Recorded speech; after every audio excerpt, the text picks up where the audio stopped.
Buenas tardes, mis hermanos. Buenas tardes. Vamos a abrir nuestras Biblias. Salmo 119.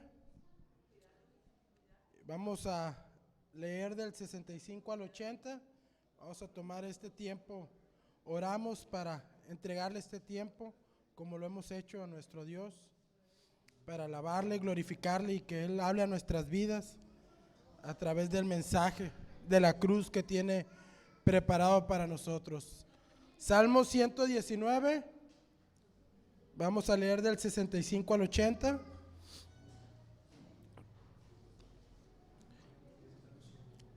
Bien has obrado con tu siervo, oh Señor, conforme a tu palabra.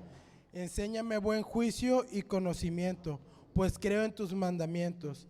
Antes que fuera afligido, yo me descarrié, mas ahora guardo tu palabra. Bueno eres tú y bienhechor, enséñame tus estatutos. Los soberbios han forjado mentira contra mí, pero de todo corazón guardaré tus preceptos. Su corazón está cubierto de grasa, pero yo me deleito en tu ley. Bueno es para mí ser afligido, para que aprenda tus estatutos. Mejor es para mí la ley de tu boca que millares de piezas de oro y de plata. Tus manos me hicieron y me formaron. Dame entendimiento para que aprenda tus mandamientos. Que los que te temen me vean y se alegren, porque espero en tu palabra. Yo sé, Señor, que tus juicios son justos y que tu fidelidad me has afligido. Sea ahora tu misericordia para consuelo mío, conforme a tu promesa dada a tu siervo. Venga a mí tu compasión para que viva, porque tu ley es mi deleite. Sean avergonzados los soberbios, porque me agravian con mentira, pero yo en tus preceptos meditaré. Vuélvase a mí los que te temen y conocen tus testimonios. Sea íntegro mi corazón en tus estatutos, para que yo no sea avergonzado. Amado Dios, te damos gracias, Señor, por tu ley, por tu palabra, Padre, por tus estatutos, Dios, por tus consejos, Padre, por tus enseñanzas, Dios, porque, como decía el salmista, Padre, ciertamente descarriados andábamos, Padre, pero tu ley, Padre, tus estatutos hoy nos han enseñado, Padre, y nos siguen enseñando, Dios, a voltear nuestra mirada y verte a ti, Señor. Saber que como hemos aprendido en estos días, Padre, el camino de la cruz es la entrada que tenemos para contigo, Padre, y es una entrada eterna, Padre. Es una entrada, Padre, que va más allá de un solo momento, Padre, sino que es para andar en ella, Padre, para que tengamos acceso, Padre, a entender y comprender tus enseñanzas, tus estatutos, Padre. Y te pedimos en este tiempo, Padre, que prepares nuestro corazón para seguir conociéndote, Padre, para seguir caminando, Padre, en esta tarde, el día de mañana, Padre, aún el domingo, aún cuando regresemos a casa, Padre, aún semana a semana, Padre, a entender y comprender tus mandamientos, Dios, a regocijarnos en tu palabra, Padre, a atesorarla, Padre, y darle más valor que cualquier otra cosa aquí en la tierra, Padre, que deseemos, Padre, como niños recién nacidos, Padre, tu palabra para nosotros, Padre, que meditemos en ella de día y de noche, Padre, y que nuestro corazón, Dios, se incline cada día al mensaje de tu cruz, Padre, y que en ella encontremos, Padre, la suficiencia para cada día, Dios, para caminar en tus estatutos, Dios, para que los que un día estén a nuestro alrededor puedan decir: ve cuán grandes cosas ha hecho el Señor con estos, Padre, y nosotros tenemos la gloria y la honra, Padre, porque ciertamente nada hemos hecho, Dios, pero en ti hemos confiado, Dios, y en ti nos deleitamos, Padre. Te adoramos en este tiempo, Dios, y te pedimos que nuestro corazón esté listo y preparado, Dios, para escuchar sabiduría tuya, Padre. Que nuestro corazón esté listo y preparado para glorificar tu nombre, Dios, y para indagar cada momento más en tu palabra, Dios. En el nombre de Jesús te damos las gracias en este tiempo. Amén, bendito Dios.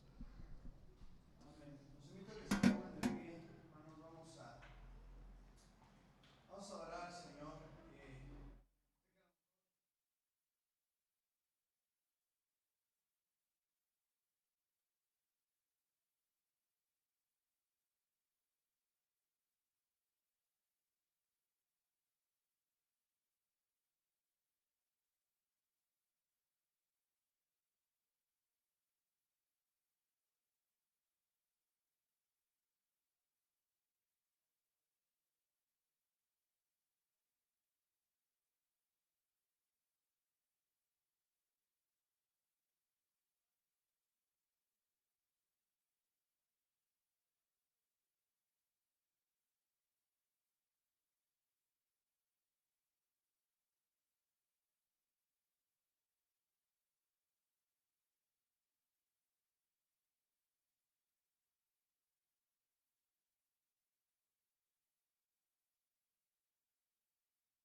sangre habla mejor que todo el clamor que en esta tierra hay. Justicia para mí, sí, para mi favor. Jesús, tu sangre es.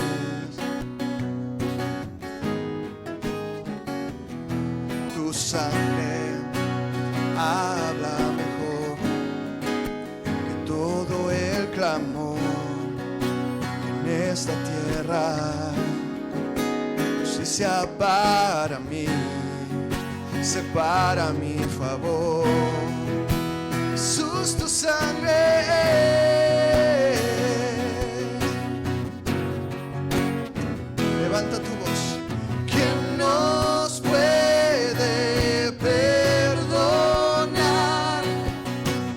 ¿Quién nos puede completar? Solo de Jesús, solo de Jesús la sangre.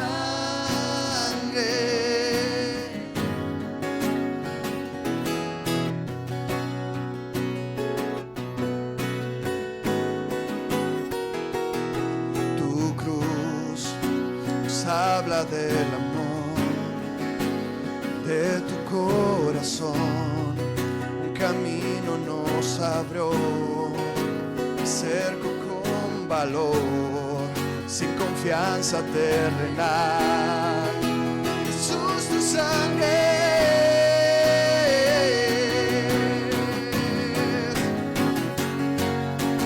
¿Quién nos puede perdonar? ¿Quién nos puede completar?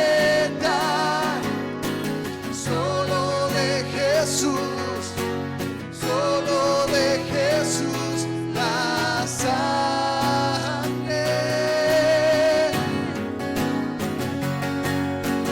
Que te da otro corazón y te hace amigo de Dios. Solo de Jesús, solo de Jesús la sangre.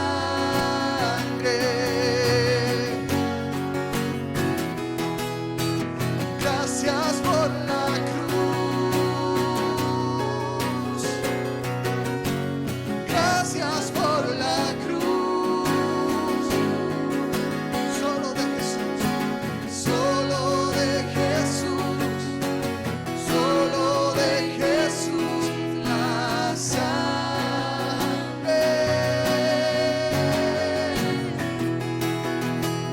Gracias por la cruz, gracias por la cruz. Solo de Jesús, solo de Jesús la sangre.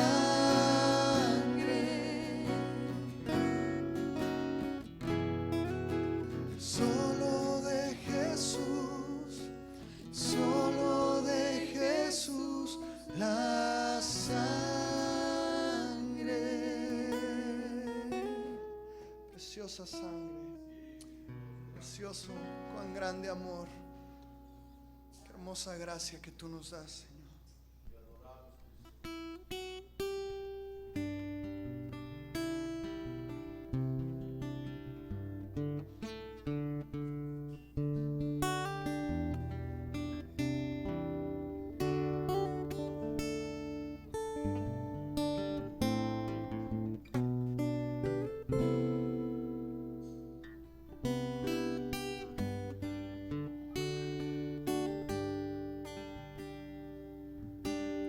Que amor mis pecados decide olvidar.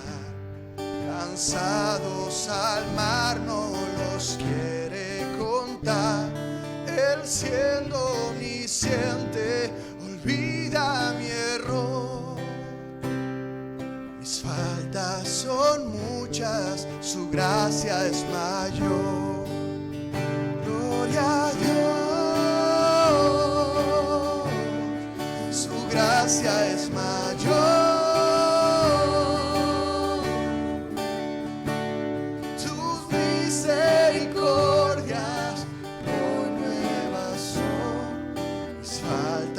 son muchas, su gracia es mayor.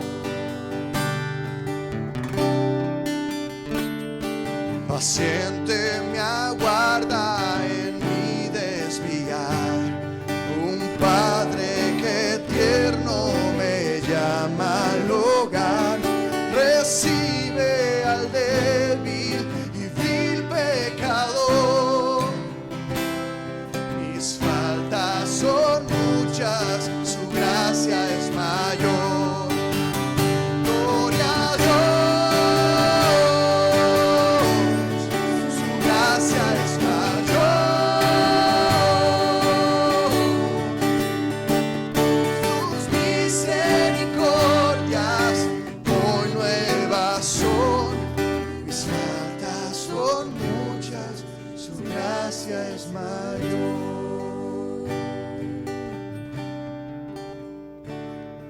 Qué grandes riquezas Él nos otorgó.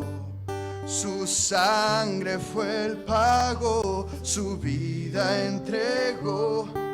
Pagó esa deuda y la canceló. Mis faltas son muchas, su gracia es mayor. Gloria a Dios, su gracia es mayor. Sus misericordias hoy nuevas son. Mis faltas son muchas, su gracia es mayor. Gloria a Dios, su gracia es mayor. Sus misericordias hoy nuevas son. Mis faltas son muchas, su gracia es mayor. Sus misericordias hoy nuevas son. Mis faltas son muchas, su gracia es mayor. Reconócelo una vez más. Sus misericordias hoy nuevas son. Mis faltas son muchas, su gracia es mayor. Oh, qué hermoso eres, Señor.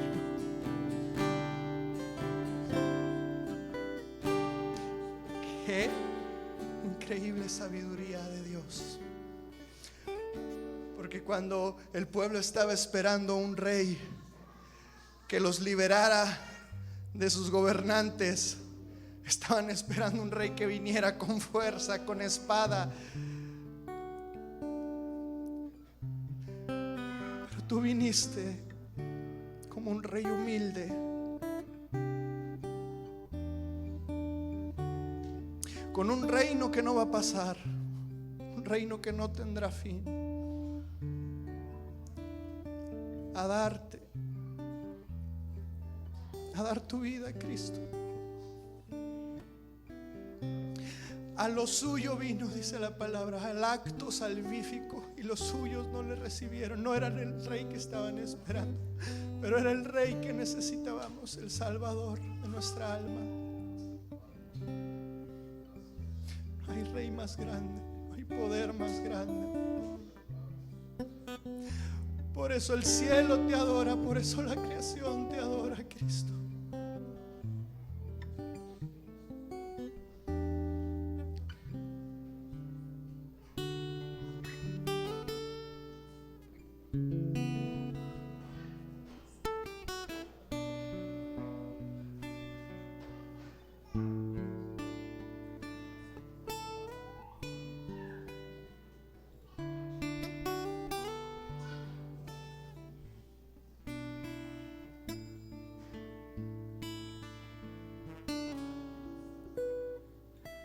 Cristo,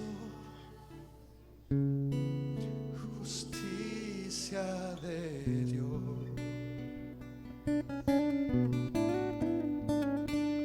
Hijo de hombre, Hijo de Dios,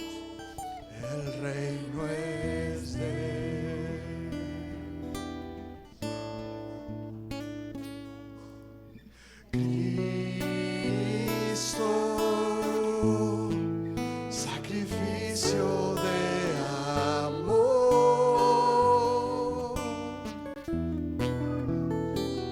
glorificado, ahora está el reino es de Él,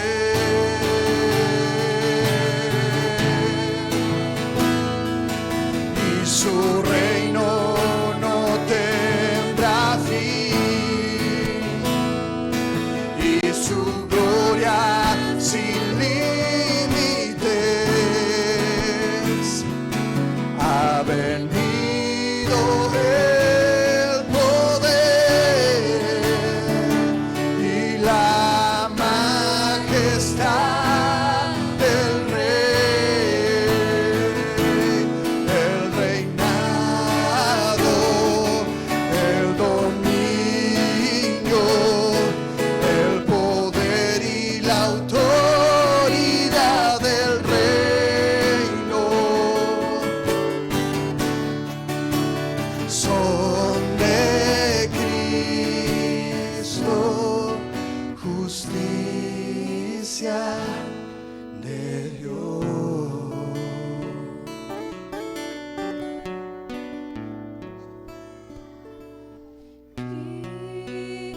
Cristo es el amor de Dios, su gracia y palabra Él nos reveló.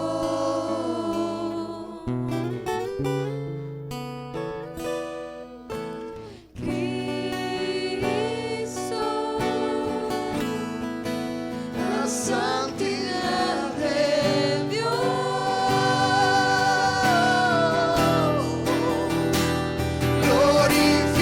glorificado, ahora está el reino es de Él, y su reino no tendrá fin, y su gloria sin límites.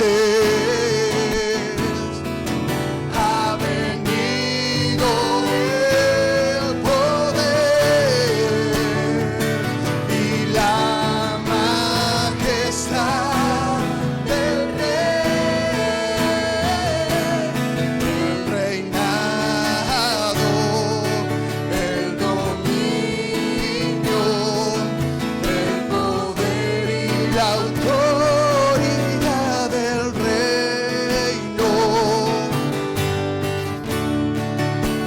son de Cristo, justicia de Dios, el reinado,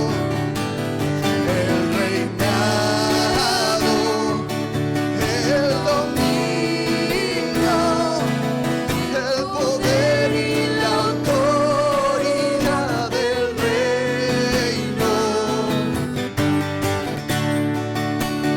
son de Cristo, justicia de Dios.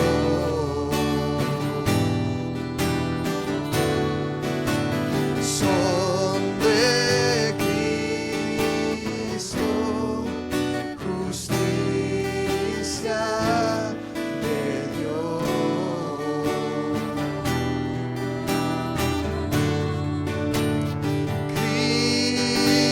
Cristo, justicia de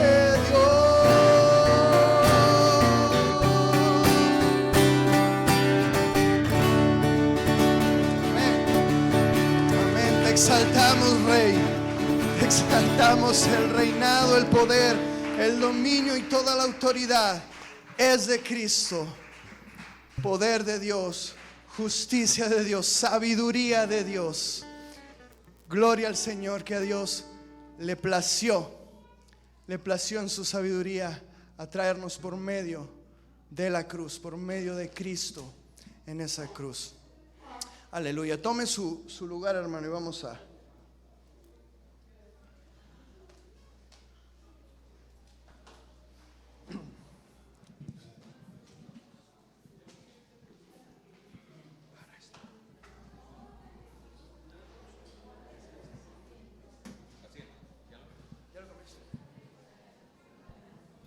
Escalando por los montes de Judea, en las alas de luz del pensamiento, al Calvario subí con paso incierto y halléme ante la cruz extraña idea. Rugía la multitud que había en la colina, trémula y sudorosa, encarnados demonios se diría, mercaderes de sombras y de muerte. La noche no era aún y había tinieblas cuando quise mirar al Nazareno. Solo en sus ojos vi serenos que buscaban al Padre entre la niebla. Sus ojos y algo más. Ante la cruz un documento raro. Me acerqué, lo leí horrorizado y a los pies de la cruz me postré inerme. ¿Queréis saber lo que estaba escrito? ¿Queréis saber lo que estaba escrito? Un rótulo en sangre que decía: lista de los que matan al Mesías. Y ahí estaba mi nombre y también mi delito.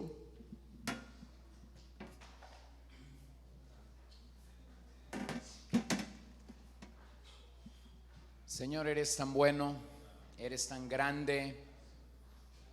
Hoy venimos reconociendo que ciertamente tu favor y tu misericordia nos han alcanzado. Hoy venimos reconociendo que ciertamente el favor de Dios nos ha encontrado en la cruz y podemos estar convencidos y seguros de tu misericordia y de tu favor para con nosotros. Y gracias porque podemos acercarnos confiadamente al trono de tu gracia nuevamente esta noche y poder reconocer el misterio, la victoria, el triunfo de Cristo en el Calvario. Gracias, Señor, que podemos estar concentrados en ello en esta noche. En el nombre de Jesús oramos. Amén. Acompáñame a Mateo 10. Mateo 10.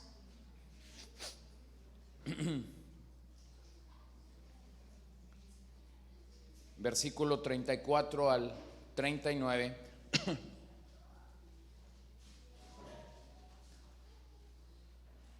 Sigamos con nuestro viaje. Esta noche es Alemania, es 1518, como ya lo vimos esta mañana.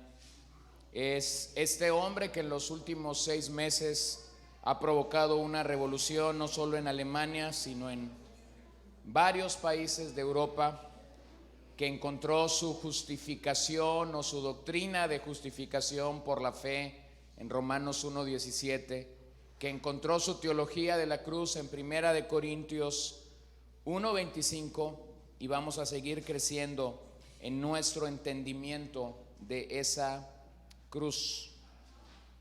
El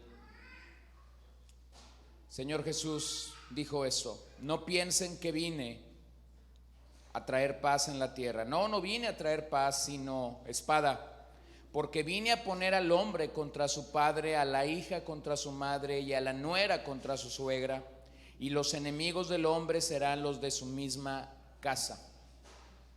El que ama al padre o a la madre más que a mí no es digno de mí, y el que ama al hijo o a la hija más que a mí no es digno de mí. Y el que no toma su cruz y sigue en pos de mí no es digno de mí. El que ha hallado su vida la perderá, y el que ha perdido su vida por mi causa la hallará. Bueno, este es un pasaje paradójico y vamos a hablar de las paradojas de la cruz esta noche. En labios de Jesús perdemos la vida en un sentido menor y ganamos la vida en un sentido mayor. Perdemos nuestra vida o la manera como los seres humanos interpretan que debe ser la vida en esta tierra, pero ganamos una vida mejor en el Señor. Y eso es paradójico porque a algunas personas, cuando se les presenta el costo de seguir a Cristo, ellos abrazan su vida en esta tierra y no están dispuestos a pagar el precio para seguir al Señor. Así que a la luz de este pasaje, muchos no están dispuestos a perder su vida presente para obtener por fe una vida mucho mejor, una vida eterna, tal y como el Evangelio la califica. En palabras de San Agustín, él dijo lo siguiente: bajad para subir, y subid tanto que lleguéis a Dios, pues habéis caído, subiendo contra Él. Ahora aterricemos estas verdades paradójicas. ¿Qué es una paradoja? ¿Cómo Martín Lutero vio esta idea de las paradojas? Una paradoja es una afirmación que parece contradecir la aparente verdad, pero que en realidad contiene una verdad mucho más profunda.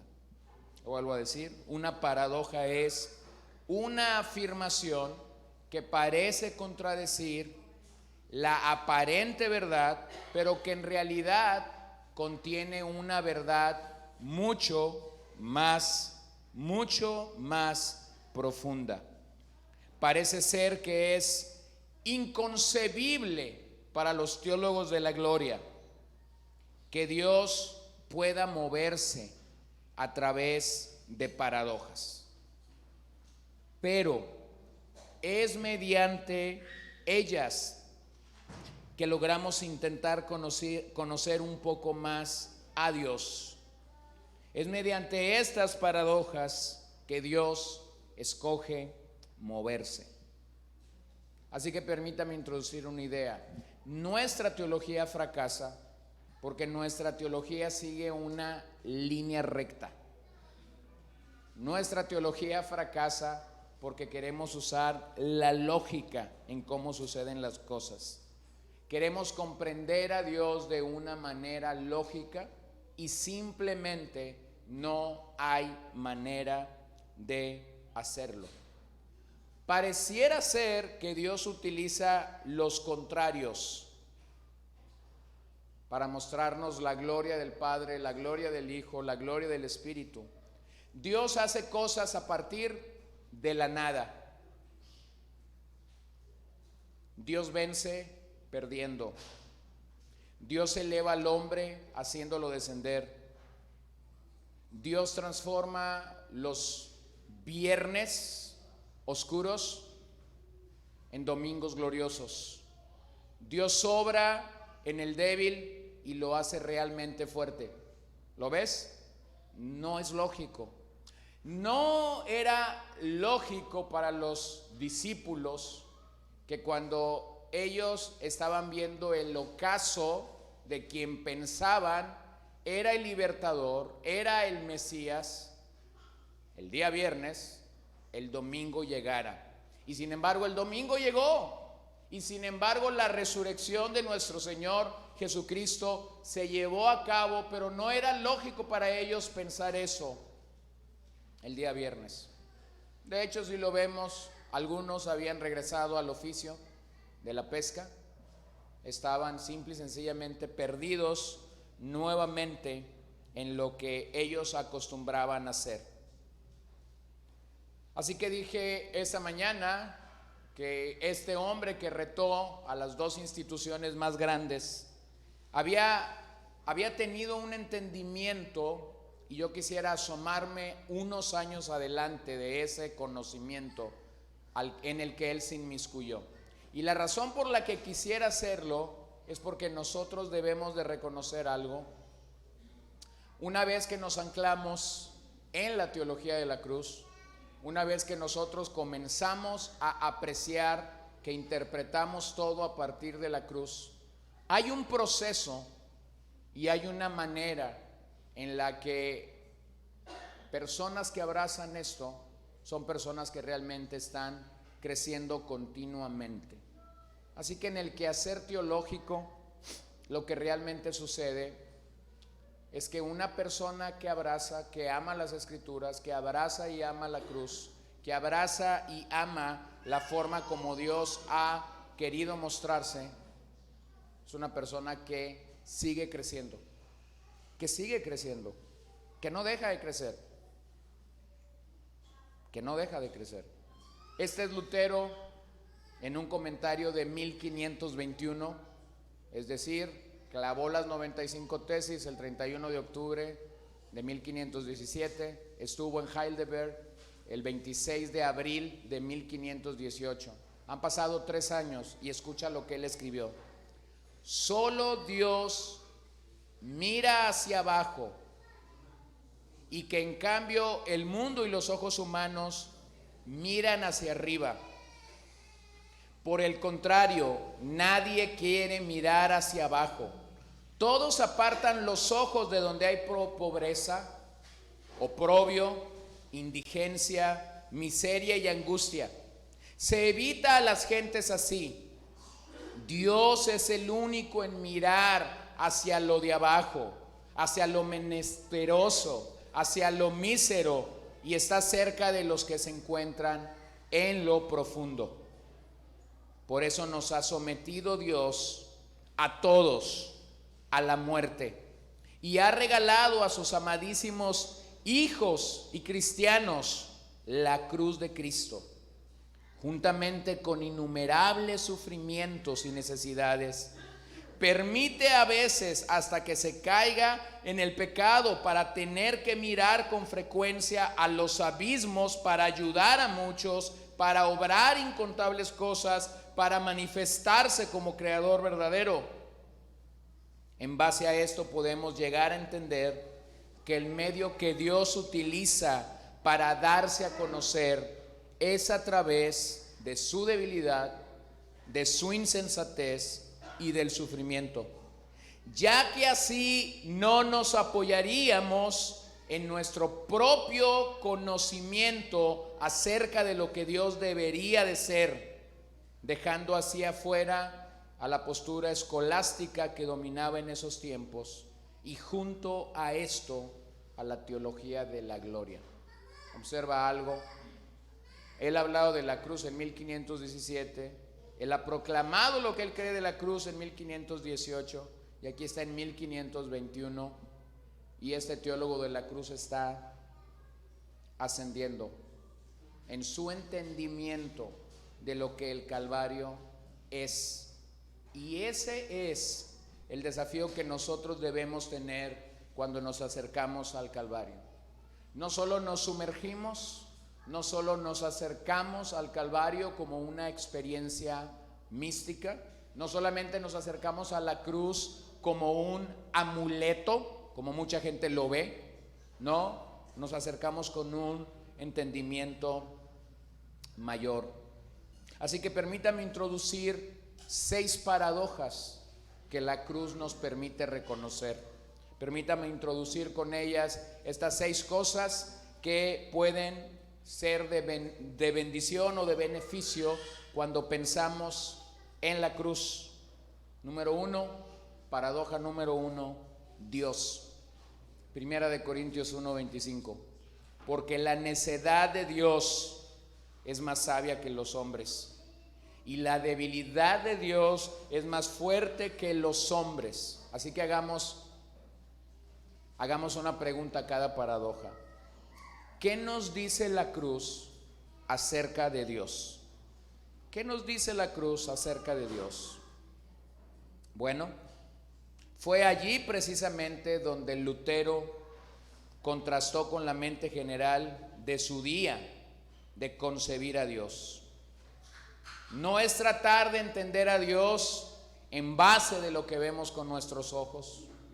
No es tratar de concebir a Dios solamente por mirar el sol y tratar de explicar cómo Dios gobierna el universo mirando el sol, la luna.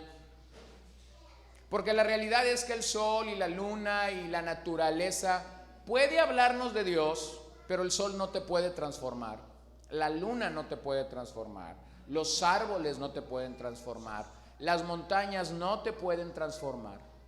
Te pueden animar, alentar o ayudar a que tú alabes a Dios, pero la creación no tiene la capacidad de transformar a una persona a la imagen de su amado Hijo Jesús.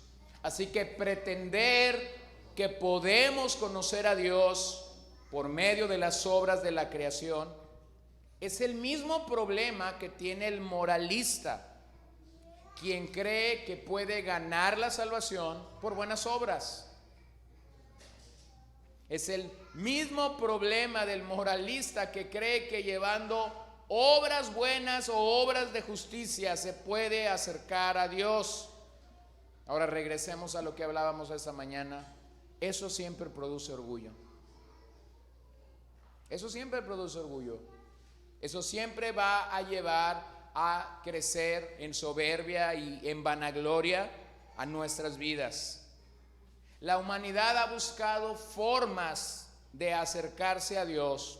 La humanidad ha buscado formas de pactar con Dios sobre la base de logros éticos. Pero nuevamente eso siempre ha llevado a la humanidad a desarrollar orgullo espiritual. Así que, ¿por qué Dios hubiese querido que lo entendiéramos en términos de insensatez o en términos de debilidad? ¿Cómo es que nosotros realmente podemos adorar a un Dios insensato? Bueno, la mejor forma de hacerlo es a través de la cruz. La mejor forma de acercarnos a Dios realmente es por la cruz.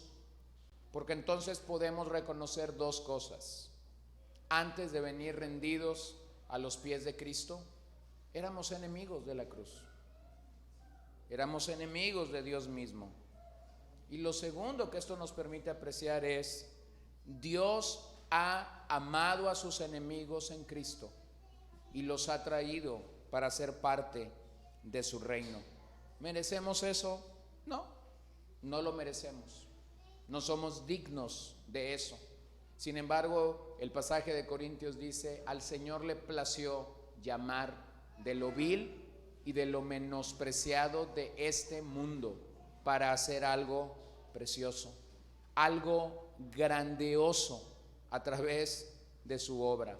Así que esa sencilla verdad siempre humilla al hombre. Esa sencilla verdad siempre pone fuera de la jugada nuestras obras, fuera de la jugada nuestros pensamientos, fuera de la jugada nuestra terquedad. Pero aún eso nos lleva a la realidad de que no hay forma en la que el hombre pueda diseñar una forma de acercarse a Dios.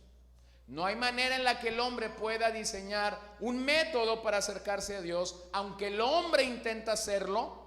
Aunque el hombre intenta diseñar métodos acerca de cómo acercarse a Dios, no hay simplemente forma de hacerlo.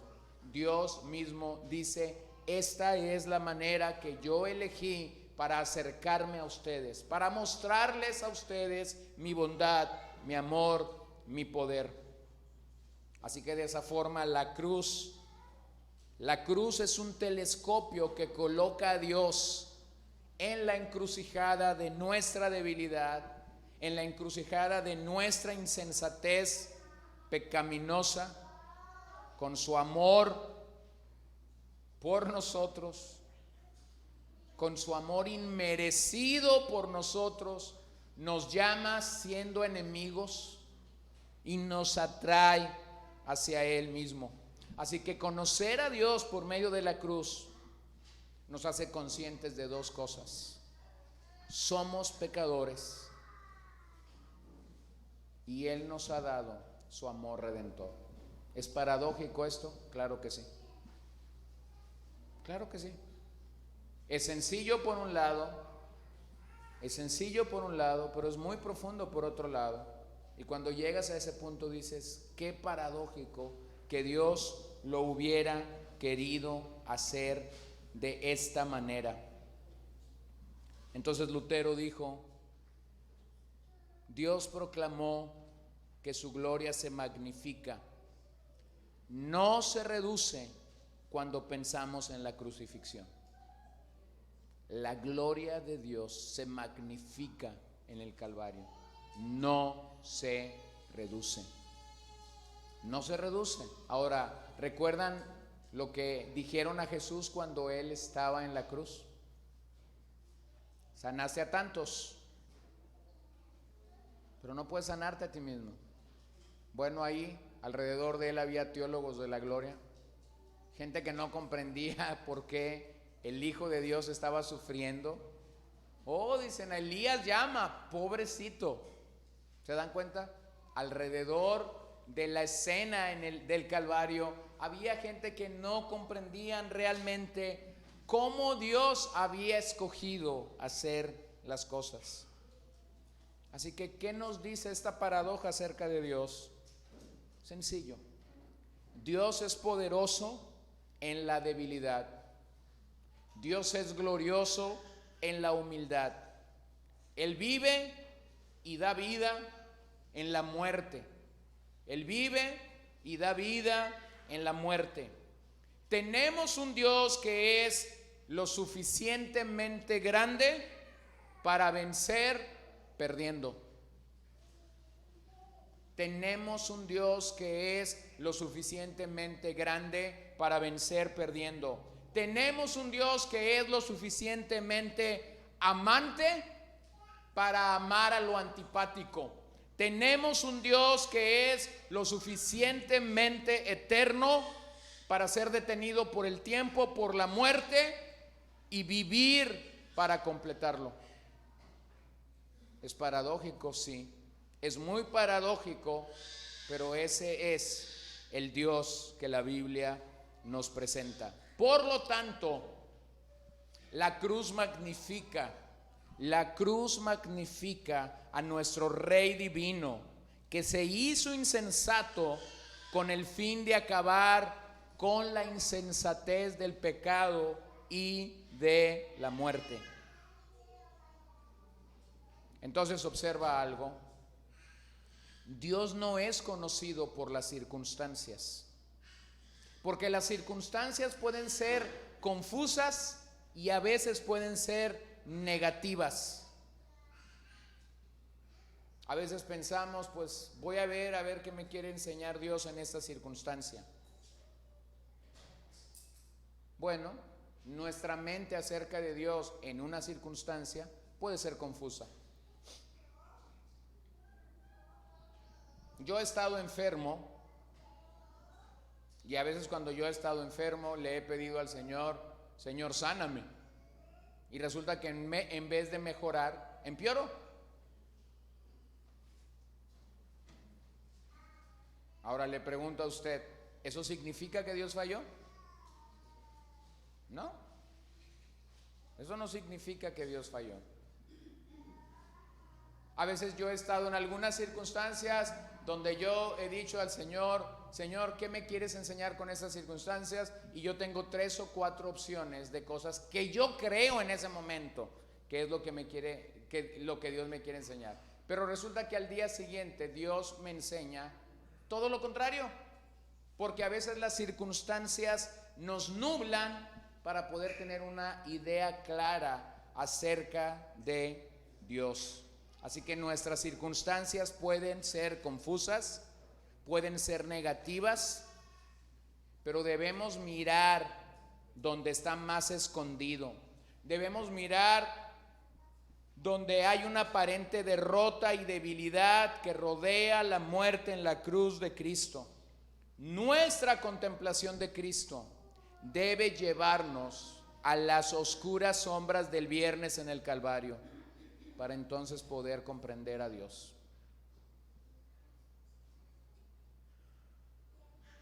Observen que la mirada de Pablo en ese capítulo 1 es la cruz, no es la tumba vacía.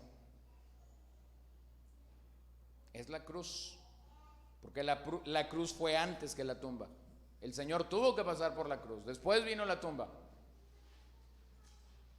Pero muchas veces ponderamos la tumba y nos olvidamos de la cruz, o tenemos un entendimiento somero acerca de la cruz.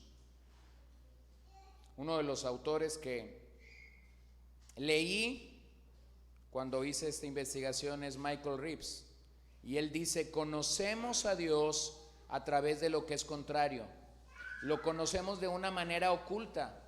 Los atributos invisibles de Dios se revelan en el sufrimiento y la cruz. Gloria en la vergüenza, sabiduría en la locura, poder en la debilidad, victoria en la derrota. Conocemos a Dios por medio del mensaje de la cruz. Así que permítame simplemente amarrar este punto. Dios obra de maneras que muchas veces no tiene sentido para nosotros. Dios obra de maneras que muchas veces están fuera de nuestra lógica o de nuestro entendimiento humano. Dios obra en formas que parecieran ser contradictorias a lo que yo quisiera.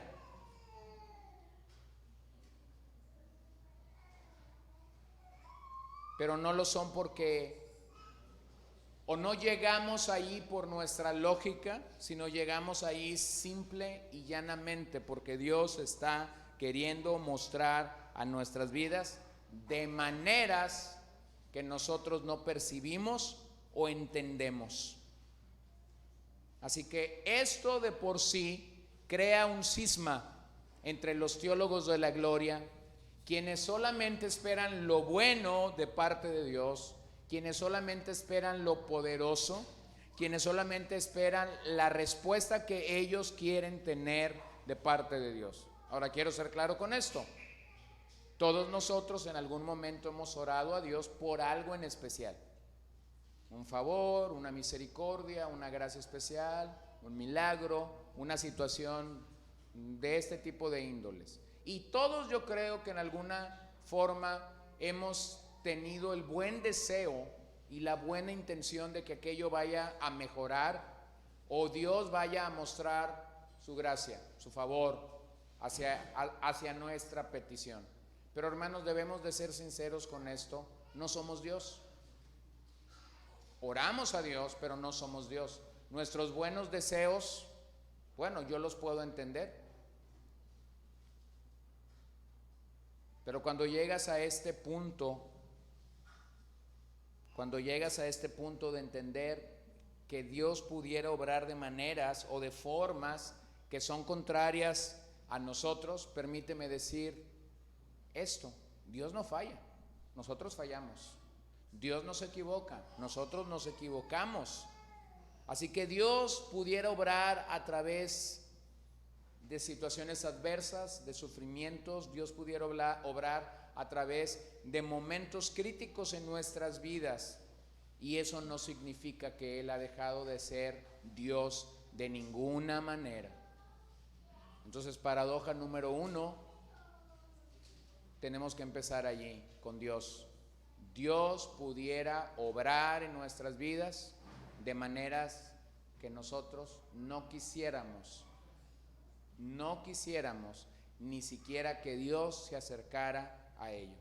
Paradoja número 2, la salvación. La salvación. Primera de Corintios 1, 26, 27. Pues consideren, hermanos, su llamamiento. No hubo muchos sabios conforme a la carne, ni muchos poderosos, ni muchos nobles, sino que Dios ha escogido lo necio del mundo para avergonzar a los sabios, y Dios ha escogido a lo débil del mundo para avergonzar a lo que es fuerte. ¿Qué nos dice la cruz acerca de la salvación? ¿Qué nos dice la cruz acerca de la salvación? Bueno, la interpretación en los días de la Reforma acerca de la cruz, en la Edad Media o en la Edad Medieval como es conocida, era algo así. La salvación era como la salvación era algo parcial. Nunca podías estar seguro de una salvación total. Siempre era parcial. Siempre tenías que estar haciendo buenas obras para poder alcanzar o aspirar a la salvación. Bueno, eso no ha cambiado en la iglesia romana. El romanismo sigue insistiendo en que la única forma de ir al cielo es a través de hacer buenas obras. El otro día alguien me preguntaba directamente, ¿y cuál es la diferencia entre ustedes como cristianos y nosotros como católicos? Y cuando dijo con una voz muy clara, ustedes como cristianos y nosotros como católicos. Yo dije, es muy sencillo. Ustedes están queriendo ganar el cielo por obras. Nosotros sabemos que es imposible ganarlo por obras. Necesitas la gracia de Dios. No hay otra manera de llegar al cielo. Fin de la pregunta. No había nada más que preguntar y no había nada más que pelear. En los días de la Edad Media, la gente nunca estaba segura de su salvación. Había inestabilidad y siempre tenías que insistir en las buenas obras. Esta era la manera de conseguir tu entrada al cielo, de conseguir una salvación o un poco de la salvación, por lo que se requería gracia más buenas obras para ascender hasta que Dios nos declarara justos y nos diera vida eterna. Si en ese proceso se resbalaba o se pecaba, entonces necesitabas hacer penitencias. Fue esto lo que produjo el grito de guerra de Lutero cuando vio que en Alemania comenzaron a venderse las famosas indulgencias. Y el grito de las indulgencias en Alemania era: si quieres sacar del purgatorio a uno de tus familiares, entonces cuando el chelín o la moneda caiga en la caja, tu familiar saldrá de ahí. Entonces Lutero dice, no es así. La salvación no es así. Escuche lo que dice el pasaje: pues consideren, hermanos, su llamamiento. No hubo muchos sabios conforme a la carne, no hubo muchos poderosos, no hubo muchos nobles, sino que Dios ha escogido lo necio del mundo para avergonzar a los sabios, y Dios ha escogido lo débil del mundo para avergonzar a lo que es fuerte. Bueno, en una correcta interpretación, el amor de Dios se está otorgando a pecadores en el punto más bajo y no en el punto más alto. Pablo no le está diciendo a los corintios que la iglesia en Corinto estaba integrada por la parte más alta de la sociedad. No eran los nobles, no eran los ricos, no eran los poderosos. Y vean la repetición que hay, el uso de la palabra muchos. No somos muchos nobles, no somos muchos ricos, no somos muchos poderosos. Hay una insistencia en la vida del apóstol Pablo para reconocer la forma como Dios estaba llamando. Este Dios paradójico ahora está integrando a su comunidad de la cruz, y cuando lo está haciendo no a través de lo más poderoso, sino a través de lo más débil. Esta es la manera como Dios está rechazando al orgulloso y está ofreciendo gracia al humilde. Gracia al humilde. Dios está rechazando a los héroes y a la par está ofreciendo su amor a los que se sienten fracasados. En la economía de la salvación, la escalera de los méritos se convierten solamente en gracia y en gratitud. No hay forma de llegar a Dios a través de nuestros méritos, no hay forma de llegar a Dios a través de lo que nosotros hacemos, pero la forma que Dios ha diseñado para hacerlo es: te voy a dar mi gracia, dame tu gratitud. Entonces, cuando tú tienes a gente que entiende la salvación, tienes a gente que está íntimamente ligada a la gracia de Dios, como lo decíamos esta mañana, y a la gratitud que surge del corazón de un pecador que ha entendido: no había esperanza para mí en la sabiduría de este mundo, pero Dios quiso otorgarme su gracia. Por eso oramos, por eso lloramos, por eso nuestro corazón se quebranta cuando estamos viendo el dolor que la gente tiene y sabemos que la respuesta está en Cristo, y a la par vemos cómo la gente rechaza a este Cristo. Permíteme solamente recordarte que esa era nuestra misma posición delante de Dios, y se nos dio gracia. Se nos dio gracia. La gracia no tuvo ningún costo para nosotros, pero la gracia no es barata. Por esa razón es que hacemos bien en reconocer la manera como Dios está salvando, porque Dios sigue haciéndolo de la misma manera. Los resultados de la cruz comienzan con nada. Es así como Él decide liberar pecadores. Es así como Él permite que la comunidad de la cruz comience a ser integrada. Este es el mensaje de la cruz, el cual somos comisionados a compartir. Esto es lo que hace que pecadores sean quebrantados y sean llamados santos delante del Padre. Entonces, paradoja número 1, Dios. ¿Qué te dice la cruz de Dios? Bueno, que Dios pudiera ocultarse en su debilidad, que Dios pudiera ocultarse en su insensatez. Paradoja número 2, ¿qué te dice la cruz acerca de la salvación? Bueno, lo que Pablo te está diciendo en este pasaje es que Dios está escogiendo en Cristo y en su gracia salvar y rescatar a los pecadores, y que pareciera ser que la forma como esa comunidad se está integrando en Corinto como en nuestros días es como Pablo lo presenta aquí: no son muchos nobles, no son muchos poderosos, no son muchos ricos. Paradoja número 3, la realidad. ¿Qué nos dice la cruz acerca de la realidad? Primera de Corintios 1:28. También Dios ha escogido lo vil y lo despreciado del mundo, lo que no es, para anular lo que es. Lo que no es, para anular lo que es. ¿Qué es el choque cultural que desde ayer hemos dicho? Bueno, los corintios se distinguían por su amor a la filosofía.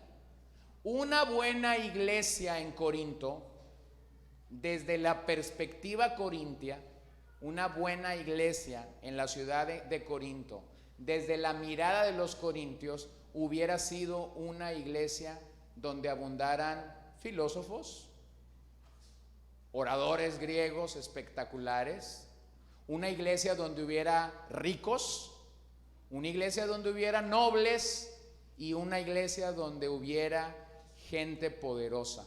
Y sin embargo, Pablo dice: señores, ustedes están muy lejos de la realidad.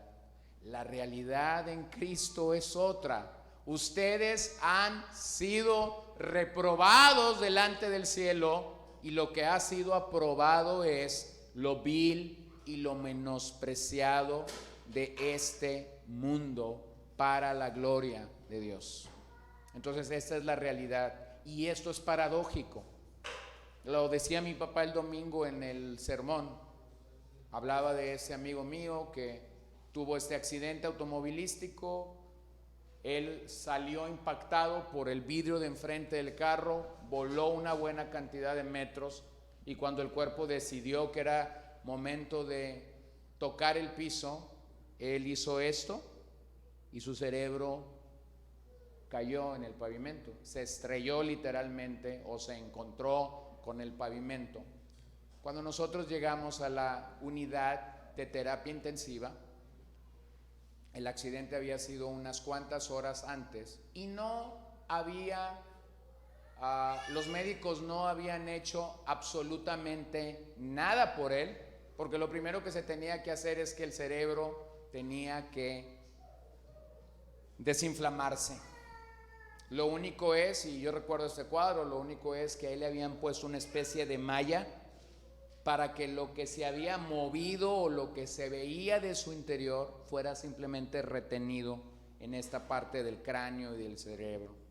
Había sangre por los ojos, había sangre por la nariz, había sangre por las orejas, había sangre por la boca, y básicamente él seguía rebotando sobre la plancha de terapia intensiva.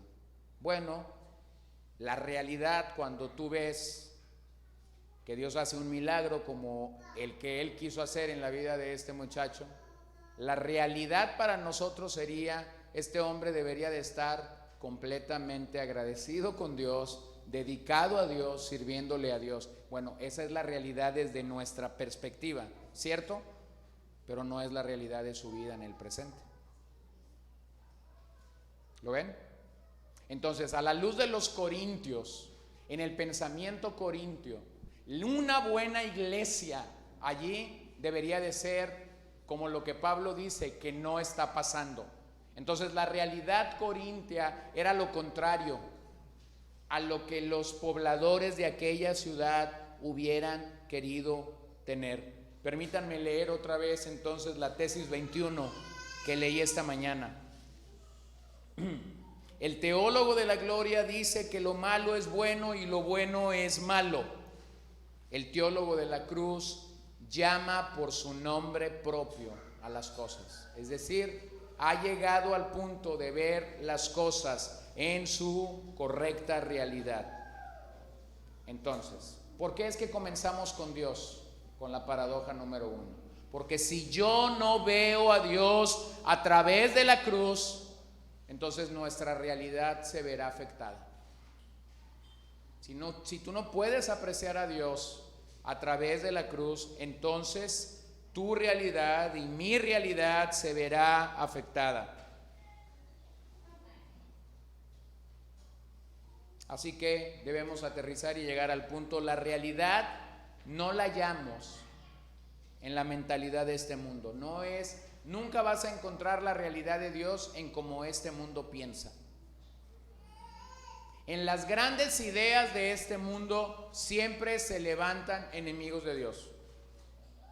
Por eso, hermanos, es que nosotros deberíamos de ser tan sabios y tan maduros cuando recibimos gente nueva en una congregación, y entonces posiblemente ellos están acostumbrados a dar su opinión en cualquier otro lugar. Posiblemente han sido parte de un sindicato, posiblemente han sido parte de un club, posiblemente han sido parte de un patronato, posiblemente han sido parte de, no sé, lo que tú le quieras poner. Y entonces ellos llegan y quieren traer a Corinto al interior de la iglesia. Y entonces ellos dicen: me pareciera ser que ustedes están haciendo medio bien las cosas, pero necesitan una manita de gato para ser mejores. Bueno, nosotros tendríamos que ser sabios para reconocer algo. Pablo, cuando instruye a Tito y a Timoteo y les da las características visibles que un hombre de Dios debería tener para ser un anciano o para ser un diácono, Pablo le dice tanto a Tito como a Timoteo: no pongas a un neófito ahí. Eso no es un nombre propio, eso es un calificativo. ¿Qué es un neófito? Tampoco es una mala palabra. ¿Qué es un neófito? ¿Se acuerdan? Un ignorante. Ahora, no voy a ser tan despectivo como para dejarlos ahí. Es un ignorante porque recién ha llegado al Señor. ¿Qué hacemos con los neófitos? Lo tomamos, le decimos: esto se llama Biblia, te la presento. Esto se llama índice. Aquí hay libros, los libros tienen capítulos, los capítulos tienen versículos. El primer libro de la Biblia se llama Génesis, el último libro de la Biblia se llama Apocalipsis. ¿Qué estamos haciendo? estamos ayudando a que ese neófito pase su etapa de neófito, ¿cierto? Esa es nuestra chamba. O sea, no decimos, usted es Neófita González y Neófita González se quedará por toda la vida en el nombre del Padre, del Hijo y del Espíritu Santo, amén. No hacemos eso, ¿cierto? No lo hacemos así. Tomamos a esa persona y tenemos que ayudarla a entender la realidad de ser parte de la comunidad de la cruz y de seguir al Maestro. Entonces, la realidad en la que este mundo puede percibir a la iglesia puede fallar porque está aplicando una línea recta o una lógica para querer entender lo que es la iglesia. Entonces es aquí donde solo la fe puede entender esas realidades paradójicas y estas realidades verdaderas del Evangelio. Muchos enemigos de nuestro Señor lo vieron fracasar y ser derrotado el viernes por la tarde en el Calvario. Creo que este fue el grito de victoria de los fariseos y de los saduceos, dos sectas que nunca habían estado de acuerdo, dos sectas en Palestina que nunca habían estado del mismo lado, pero la primera vez que lograron estar en el mismo lado es para decir, matemos a Jesús.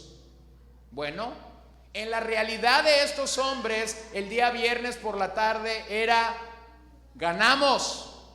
En la realidad del cielo, el viernes por la tarde, aunque ellos no lo supieran, era, perdieron. ¿Lo ves? Esa era la realidad del cielo. Por eso es que el teólogo de la cruz hace bien no en imaginarse, pero en discernir, en preguntar y en ser alentado por las Escrituras a poder mirar de arriba hacia abajo y no de abajo hacia arriba. Entonces esa era la realidad de lo que sucedía en el Calvario. La cruz vindicaba realmente a Cristo. La cruz vindicaba realmente a Cristo. Fue en su magnífica derrota que encontramos la mayor victoria de la historia y todas sus palabras cumplidas en nuestro Rey. Este Rey que muriendo gana, este Rey que entregando su vida gana, este Rey que entregando su vida tenemos la idea clara, toda potestad te ha sido dada en el cielo y en la tierra, toda potestad. Él es Rey, Él es el Rey de nuestras vidas, pero Él es el Rey de su creación también. Este reino ha sido inaugurado ya, aunque no ha sido consumado. Este reino ha sido inaugurado ya.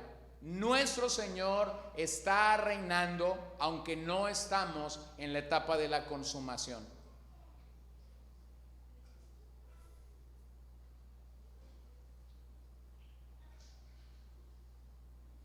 Desde esta realidad no fue el Sanedrín. Desde esta realidad no fue Poncio Pilatos quienes gobernaron el juicio, el asesinato, la sepultura del Maestro. Desde la teología de la cruz, Cristo gobernó sobre todos los eventos del Viernes Santo, en tanto que Pilato simplemente fue arrastrado por la fuerza del rey y el torrente de un reino que era imposible reconocer, pero también era imposible detener. Era tal la fuerza de nuestro rey que Pilatos no pudo reconocer, pero tampoco Pilatos pudo detenerlo. Así que la realidad es distinta a como todos lo ven. Cuando Dios me hace descender, la realidad del Calvario me lleva a entender que Dios realmente me está levantando. Cuando la muerte nos visita, realmente la realidad del Calvario es que Dios me está llevando a la vida. La tumba entonces se convierte en un lugar de esperanza. En la realidad del Señor, los primeros son últimos y los últimos son primeros. ¿Lo ves? Entonces, ¿cómo la cruz te muestra la realidad? Te la muestra de una manera clara. En el cielo no se piensa como en la tierra. En el cielo no se piensa con nuestra lógica, se piensa de una manera distinta. Paradoja número 4, el dolor. ¿Qué nos dice la cruz acerca del dolor?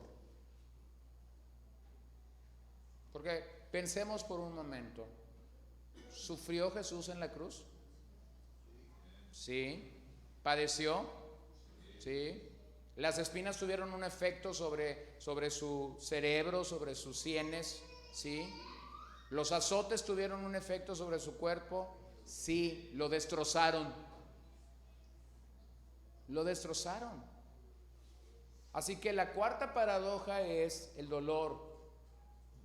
Esta es la razón por la que a lo largo de la historia podemos reconocer que las personas han despreciado la cruz. ¿Sabes por qué las personas desprecian la cruz? Porque desprecian a la vez el dolor y el sufrimiento.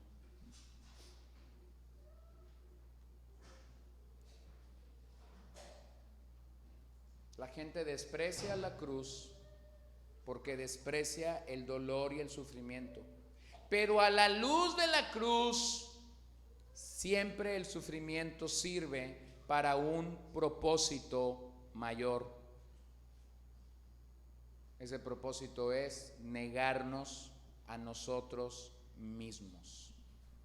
Sigamos hablando del dolor. Son precisamente esas experiencias dolorosas las que tienen que humillarnos delante de Dios.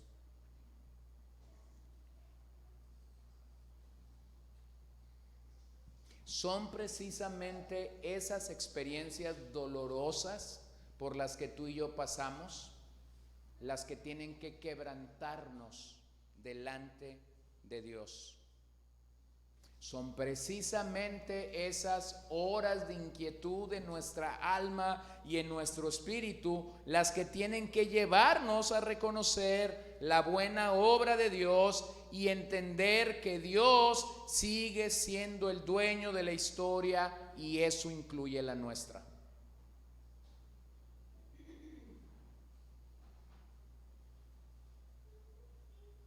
No somos nosotros los dueños de nuestra propia historia.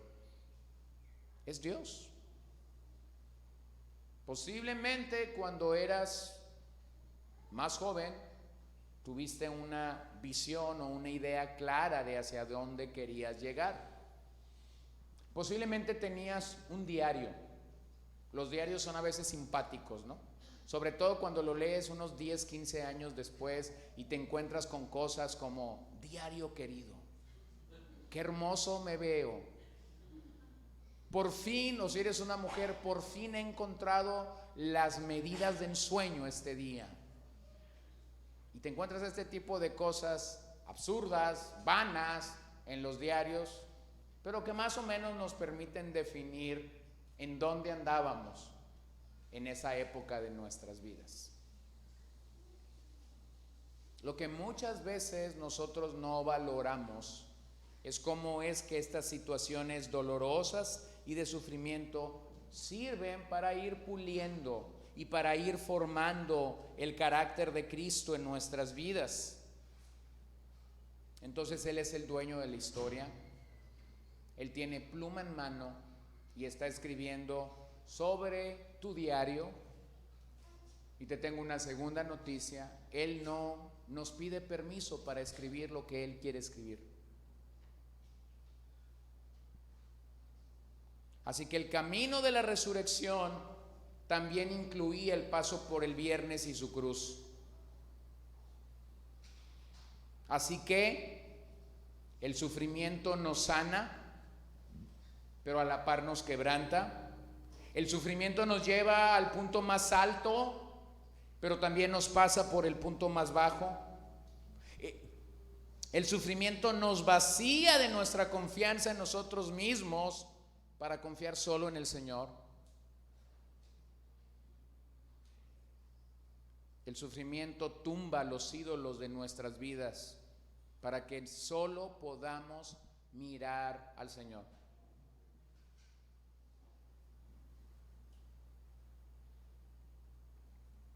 El patrón de la cruz entonces debe convertirse en el patrón de nuestro caminar en el Señor. Filipenses 2 del 1 al 11 no simplemente es un pasaje romántico o un himno que a Pablo se le ocurrió colocar o poner ahí en el libro de Filipenses o en la carta de los Filipenses. Filipenses 2 es el ejemplo de nuestras vidas. Filipenses 2 es el mapa para servir al Señor de la manera como Jesús lo hizo.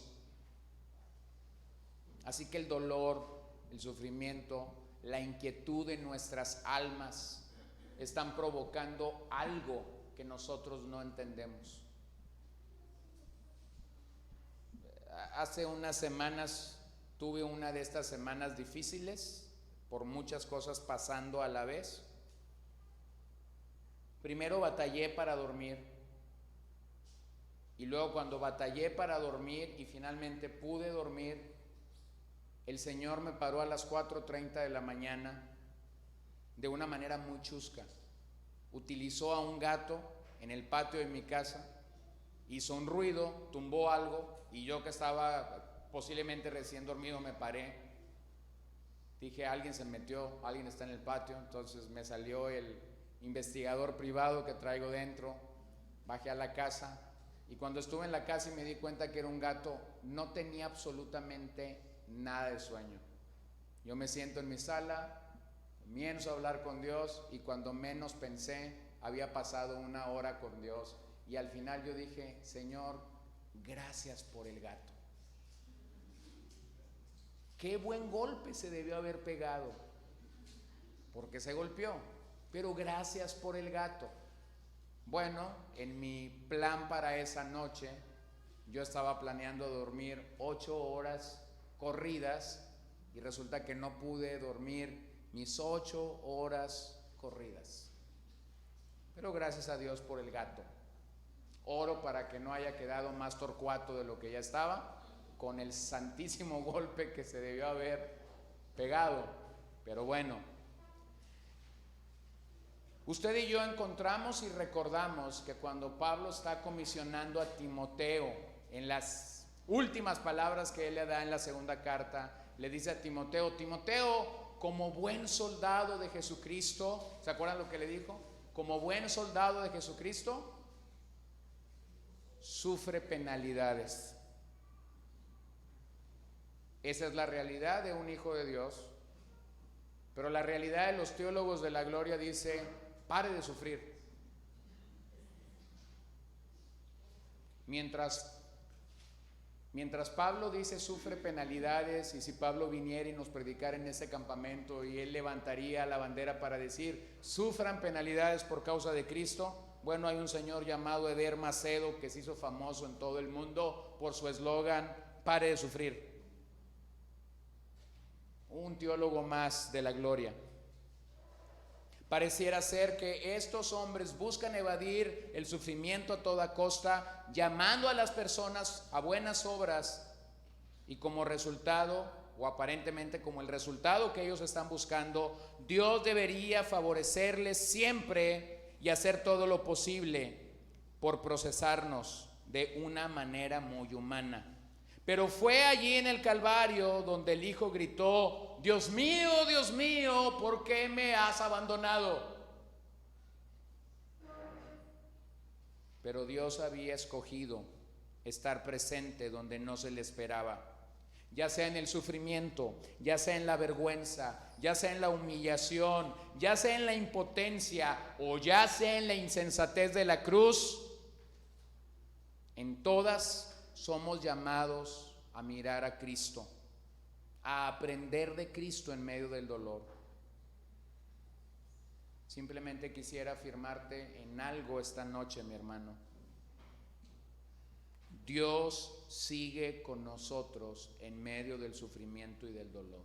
Dios no se ha ido. Dios sigue siendo Dios. Mientras la razón se escandaliza con la cruz, la fe la acepta con gozo. Es así como la incredulidad, que pasa por alto el significado del dolor, también se perderá la experiencia de la exaltación. Romanos 8:17. Y si somos hijos, somos también herederos, herederos de Dios y coherederos con Cristo, si en verdad padecemos con Él, a fin de que también seamos glorificados con Él. La teología de la gloria dice: sí, Señor, glorifícame. La teología de la cruz dice: Señor, estoy aquí para padecer una vez más contigo, porque sé que un día seré glorificado. ¿Y por qué lo sabemos? Porque Él nos lo dijo. Fin de la cita. Fin de la cita. Cuando usted encuentre algo que Dios ha dicho que no se ha cumplido, entonces comience a dudar todo. Pero si Dios ha cumplido todo lo que Él ha prometido, entonces tenemos una garantía segura. Así que conocemos a Dios particularmente a través del sufrimiento. No es solo que podemos conocer a Dios por medio del sufrimiento, sino que Él lo utiliza para darse a conocer. Esto engloba tanto el sufrimiento de Cristo como nuestros sufrimientos individuales. Dios nos humilla para que podamos conocerlo. El patrón del Nuevo Testamento ejemplificado en la cruz es que primero viene el sufrimiento y solo después del sufrimiento la gloria. Pero muchos insisten en nuestros días: gloria sin sufrimiento. Quieren una corona de oro sin nunca jamás haber portado una corona de espinas. Así que nuestra teología en la cruz no huye del dolor. Nuestra teología de la cruz no huye del dolor, sino que apunta a Cristo en medio del dolor. Y cada vez que apuntamos a Cristo, sabemos que sus fines serán gloriosos. Número 5, la paradoja de la verdad. ¿Qué nos dice la cruz acerca de la verdad? Bueno, Lutero concluyó que la teología cristiana era sola cruz. Sola cruz. La cruz debe cambiar la forma en que vemos el resto de las doctrinas bíblicas. La cruz muestra la forma indirecta en que trabaja Dios en nuestras vidas. El misterio de la cruz nos ayuda a resolver los grandes misterios que enfrentamos en nuestro peregrinaje espiritual. Colosenses 1:19, porque agradó al Padre que en Él habitara toda la plenitud, hablando del Hijo. La plenitud de la deidad se reveló paradójicamente en la fragilidad de la verdad. Es así como la cruz esconde grandes verdades, incluyendo a Dios, ya que aparentemente no revela su poder, sino su impotencia y soledad. Pero es allí precisamente donde Dios nos muestra su victoria. Ahora, ¿por qué se nos critica como seguidores de Cristo? Dos cosas. Se nos critica por ser estrechos de mente al proclamar la singularidad de Cristo en un mundo pluralista.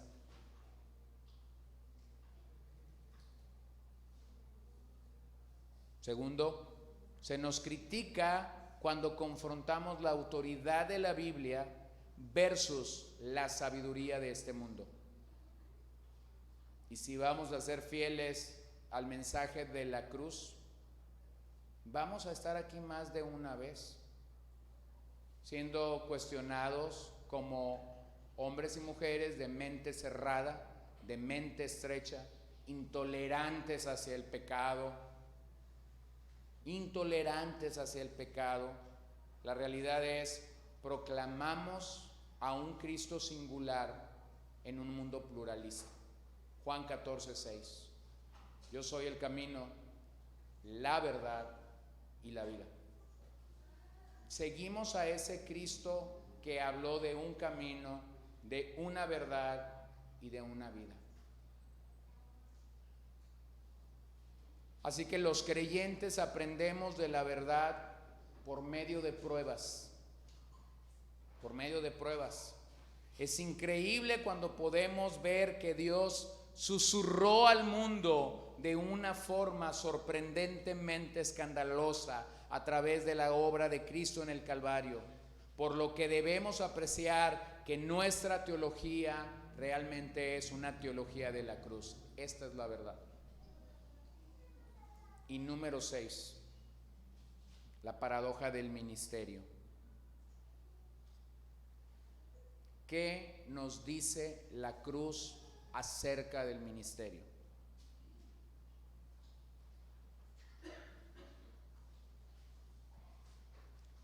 Lo que la cruz te dice acerca del ministerio es: nada es más poderoso que la debilidad. Nada es más poderoso que la debilidad. Lutero llegó a creer que su crisis teológica empezaba realmente con una crisis ministerial. Es en medio de nuestras debilidades como siervos de Cristo. Es en medio de nuestras debilidades como siervos del Señor que Dios muestra su fuerza. Es cuando les decimos al Señor no puedo, que Él está dispuesto a hacer una obra maravillosa. Mi esposa y mis hijas saben esto. Cuando sé que tengo que predicar un pasaje de las Escrituras difícil por su contenido, mi oración de casa a la iglesia es esta: Señor, ayúdame.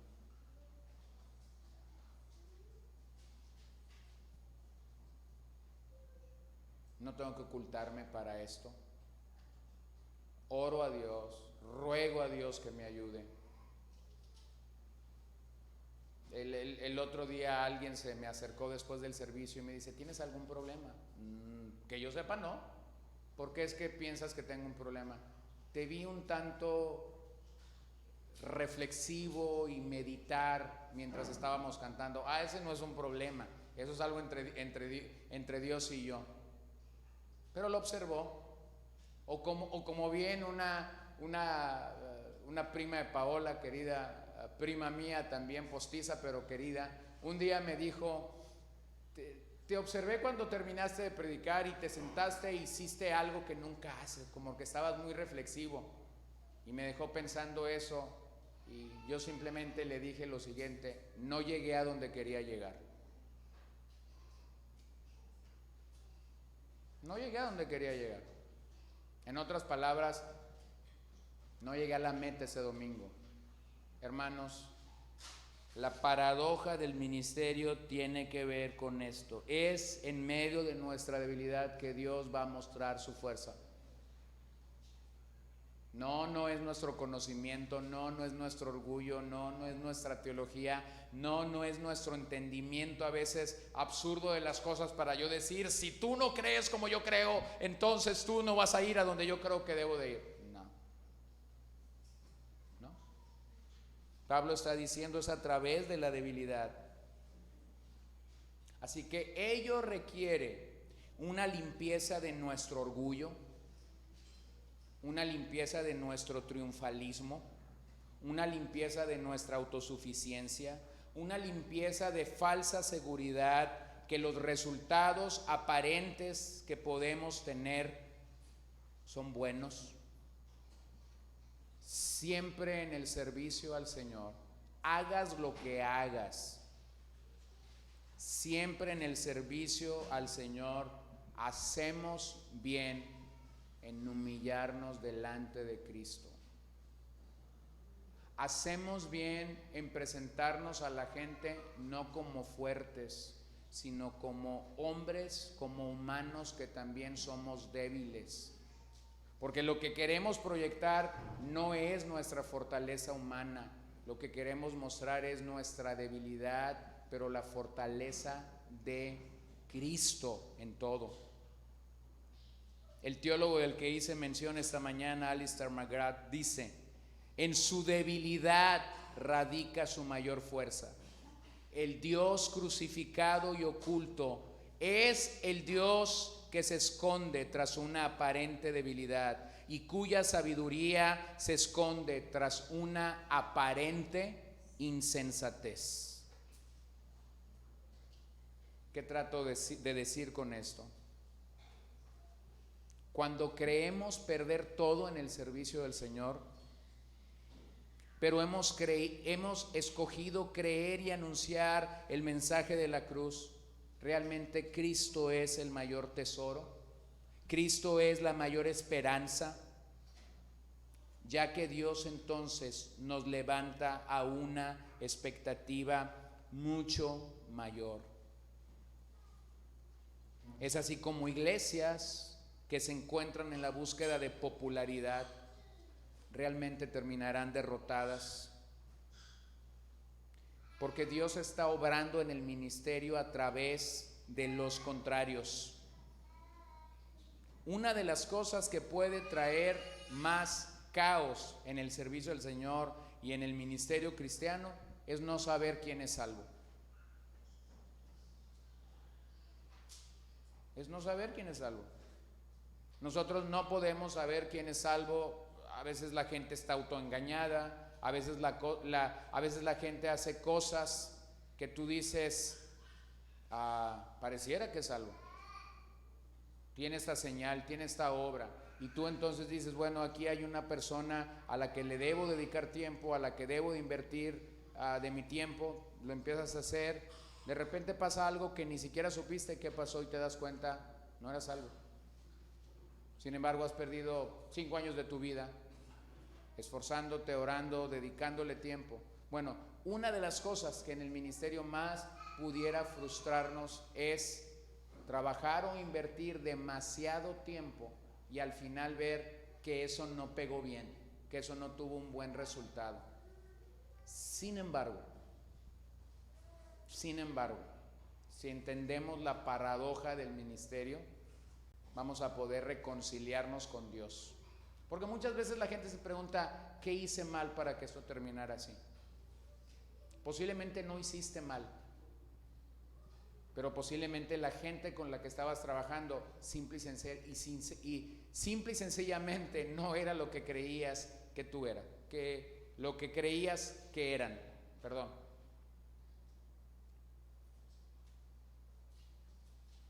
El servicio cristiano o el ministerio cristiano como vocación, escucha esto, como vocación es lo más sublime y excelso a lo que un hombre puede aspirar.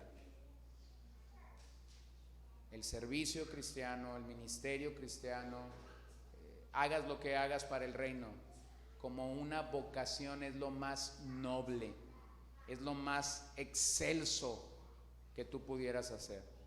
Pero si lo observas o lo ves desde un punto muy humano, como un trabajo, como una chamba, es la chamba más frustrante que alguien pueda hacer.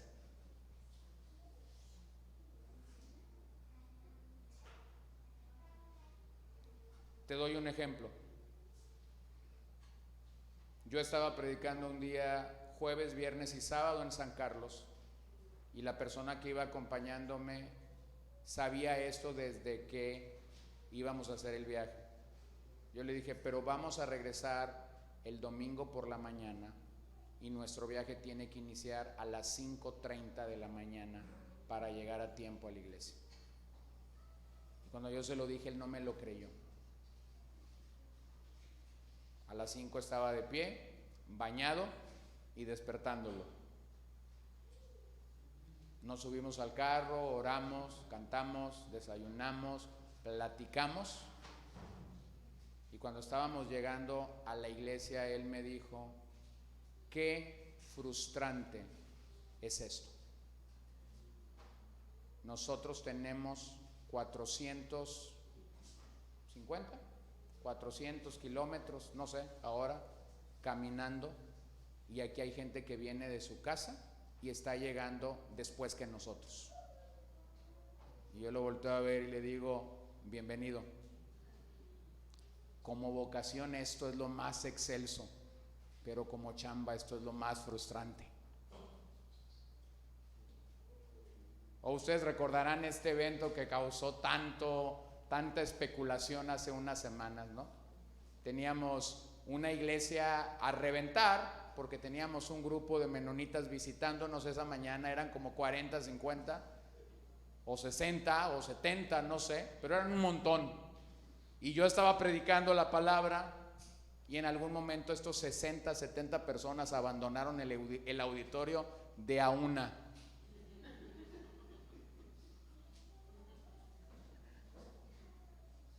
Y recuerdo que alguien me dijo cuando terminó el servicio, ¿y tú tan fresco seguiste predicando? Yo no sabía si llorar, yo no sabía si reír, yo no sabía qué hacer, pero tú tan fresquecito, dice, seguiste predicando el texto, no puede ser. El ministerio como vocación es sublime, pero como una chamba es sumamente frustrante. Y por eso es que hay tanta gente frustrada en el ministerio, porque no entiende la paradoja del ministerio. Enfrentamos la frustración, enfrentamos el dolor, vemos a gente que no madura. En algunos casos vemos el caos de eso. En otros casos vemos, como Jesús dijo, cómo el puerco vuelve al lodo y el perro al vómito. Pero entonces pudiéramos ser sorprendidos.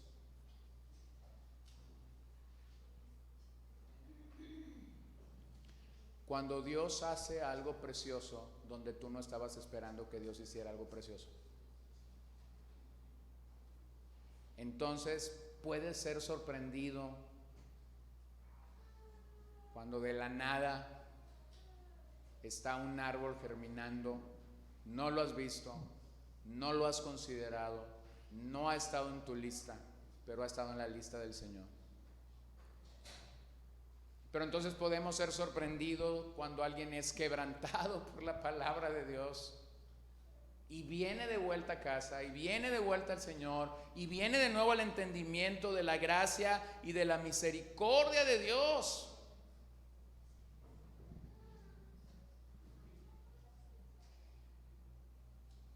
El otro día, y posiblemente lo han visto, el otro día estaba viendo uno de estos videos en Facebook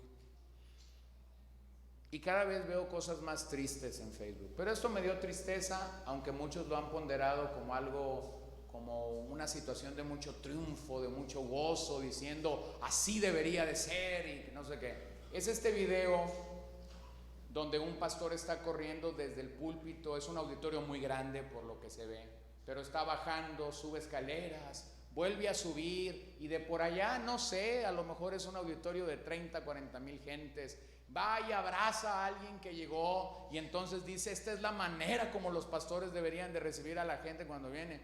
Yo le aseguro algo, no hay forma en la que ese pastor vio a esa persona que el video dice que vio en un auditorio tan grande. No necesitas tener un auditorio con mucha gente para que simplemente cuando alguien está predicando tú ves bultos. O sea, no puedes definir a veces muchos rostros. Y entonces el pastor se ve que va corriendo, van detrás de los de cámaras, hay cámaras por todos lados y tú dices, no necesito ser muy inteligente para pensar que esto fue programado. No se está dando de una manera natural, pero al final lo que están diciendo, él hizo lo que muchos no hacen. Bueno, ese es Facebook. Estamos en la era de la egolatría, estamos en la era donde se busca que las cosas se vean como se quieren ver. Pero esto no quita una realidad, hermanos, y es la triste realidad de que el ministerio puede llevarnos a sinsabores, sí, nos puede llevar a sinsabores, pero podemos ser sorprendidos también de la manera como Dios quiere obrar en la vida de una persona. Entonces, necesitamos ver a las personas a las que servimos. ¿Sirves a tu familia? ¿Sirves a tu esposo? ¿Sirves a una congregación o sirves en una congregación de manera particular? ¿Sirves? Necesitas ver a la gente a través de los ojos de la cruz. La cruz nos llama a desechar las expectativas mundanas del éxito de nuestro ministerio, basado en números o basado en el tamaño de lo que hacemos, y simplemente nos lleva al punto de decir: voy a servir haciendo lo que Dios me ha dado para hacer.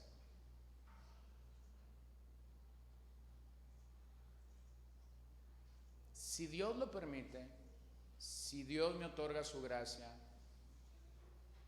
si Dios sigue dirigiéndome, si Dios sigue acompañándome, como le dije a una persona hace algunos años, lo encontré en algún lugar, en algún momento estuvo con nosotros en la congregación, y él me dijo: ¿sigues predicando la Biblia línea por línea? Y yo me reí porque sabía hacia dónde iba. Entonces yo dije: Señor, dame mucha gracia para contestar, no como mi carne le quiere contestar. Dame mucha gracia para contestar de la manera más pacífica y benevolente que puedo ser. Entonces le dije a esta persona: sí, pobremente sigo predicando la Biblia línea por línea. Y si Dios lo permite, y no tenía 40 años, y llego a los 40, lo voy a seguir haciendo. Y si Dios lo permite y llego a los 50, lo voy a seguir haciendo. Y si Dios lo permite y llego a los 60, creo que lo voy a seguir haciendo. Y si Dios lo permite y llego a los 70, creo que entonces habré aprendido a predicar la Biblia línea por línea. Fin de la reunión. Fin de la reunión. Entonces la cruz nos llama a vencer todas nuestras expectativas posibles y nos coloca en un asunto muy sencillo y muy claro.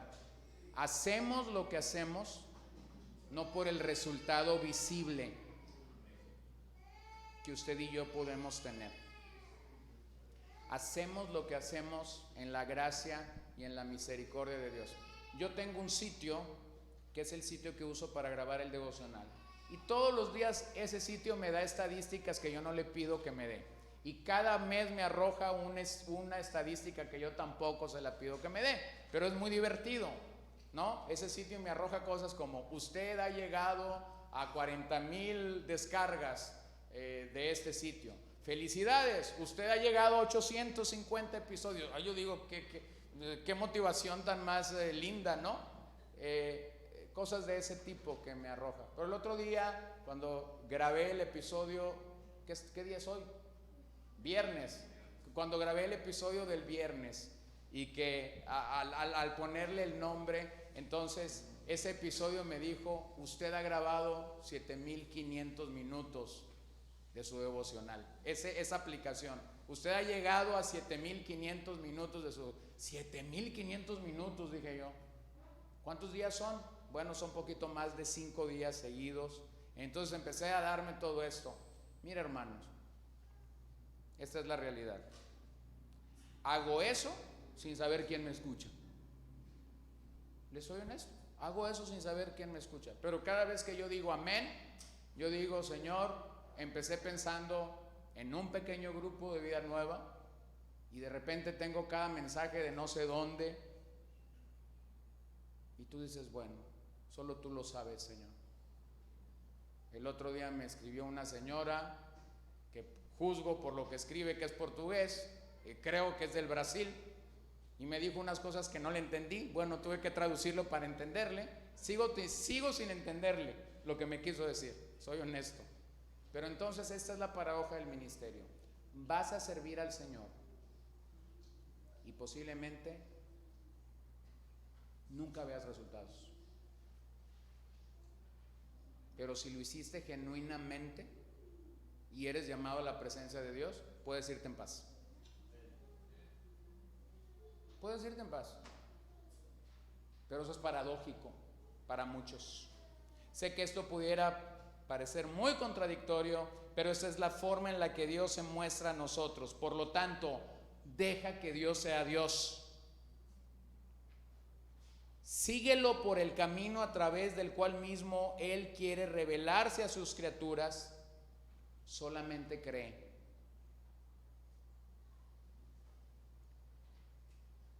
En el libro de oraciones puritanas que usé al inicio del devocional, la introducción me encanta, la leo seguido. Señor altísimo y santo, manso y humilde, tú me has traído al valle de la visión, donde vivo en la hondura, pero te veo en las alturas. Veo tu gloria acorralada por montañas de pecado. Permíteme aprender por medio de la paradoja que el camino hacia abajo lleva hacia arriba, que rebajarse es enaltecerse, que el corazón quebrantado es el sanado, que el espíritu contrito es el de regocijo, que el alma pesarosa es la victoriosa, que no tener nada es poseerlo todo, que cargar con la cruz es llevar la corona, que dar es recibir, que el valle es el lugar de la visión. Señor, durante el día las estrellas pueden verse desde los pozos más profundos, y cuanto más profundos son los pozos, más brillan tus estrellas. Permíteme encontrar tu luz en mis tinieblas, tu vida en mi muerte, tu gozo en mi pena, tu gracia en mi pecado, tus riquezas en mi pobreza, tu gloria en mi valle.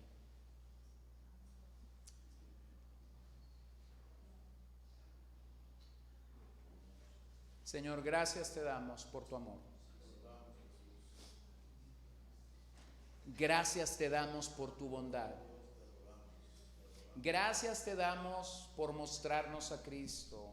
Gracias te damos por una vez más recordarnos lo paradójico de la cruz. Gracias por mostrarnos, Señor, que Cristo es el poder y la sabiduría de Dios. Ayúdanos a crecer en este entendimiento de las paradojas. Ayúdanos a reconocer que ciertamente, posiblemente no hemos considerado a Dios desde esa perspectiva. Posiblemente no hemos considerado la salvación desde esta perspectiva. Posiblemente no hemos considerado la realidad, el dolor desde esta perspectiva. Posiblemente no hemos entendido tu verdad. Y posiblemente, Señor, en el intento de servirte nos hemos sentido frustrados. En el intento de servirte nos hemos sentido, Señor, amargados, o nos hemos sentido, Señor, menospreciados por los demás. Señor, yo ruego en este momento que nos des un claro enfoque de todo esto, que nos des un claro entendimiento de todo esto, y que al bendecirnos, al edificarnos con tu palabra, nosotros podamos recordar que en la vida cristiana, que en el seguirte a ti como tus seguidores, como tus discípulos, se gana perdiendo, se eleva bajando.